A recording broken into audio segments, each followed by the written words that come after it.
ایک دفعہ کا واقعہ ہے، ہارون رشید ایک بزرگ کے پاس گئے، ملاقات کی، کئی گھنٹے بیٹھ کے بات کی۔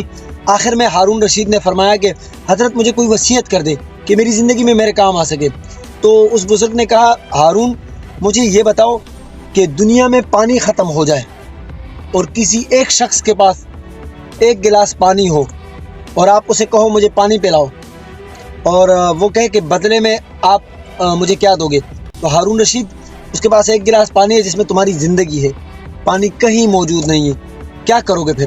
تو ہارون رشید نے کہا، جو میرے پاس دولت ہے پاکستان سے لے کر بغداد تک کی، میں آدھی حکومت اسے دے دوں گا، اسے کہوں گا یہ پانی دے دو تاکہ میری زندگی بچ سکے۔ انہوں نے کہا ٹھیک ہے۔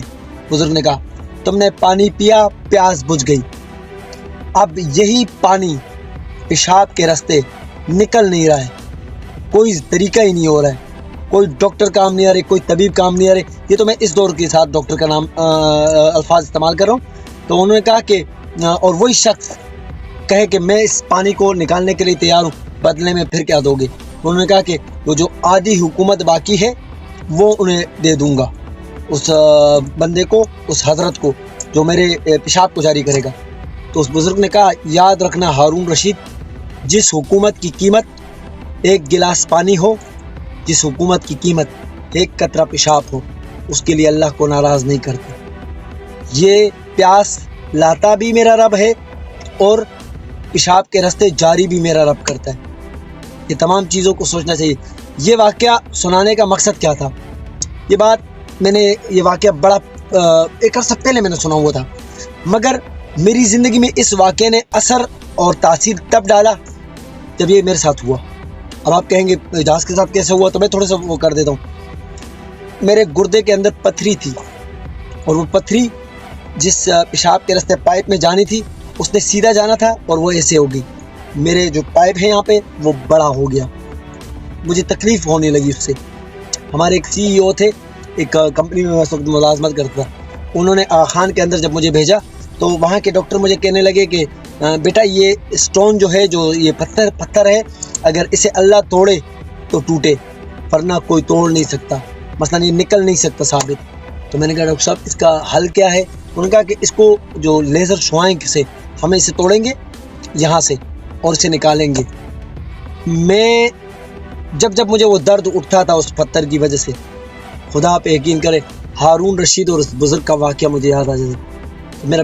میرے یہاں سے پیشاب جاری نہیں ہوتا تو میرے آنسو جو ہے نا میری آنکھوں سے باہر بے ساختہ نکل پڑتے تھے، میں چاہ کے بھی اسے چھپانا چاہتا تو نہیں چھپتے۔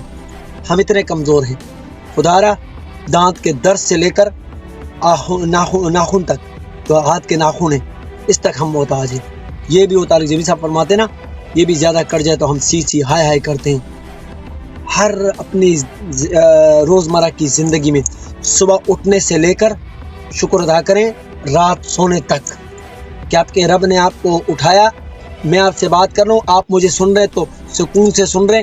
اس وقت بھی جب میں یہ ویڈیو بنا رہا ہوں، اور یہ جس وقت آپ ویڈیو دیکھ رہے ہوں گے اس وقت بھی ہاسپٹل کے اندر کئی لوگ اپنے پیاروں کے آگے بیٹھے ہوں گے، کوئی ICU کے اندر ہوگا، کوئی کہاں ہوگا۔ ہم بڑے خوش نصیب ہیں، اور اس پر اللہ کا شکر ادا کریں گے۔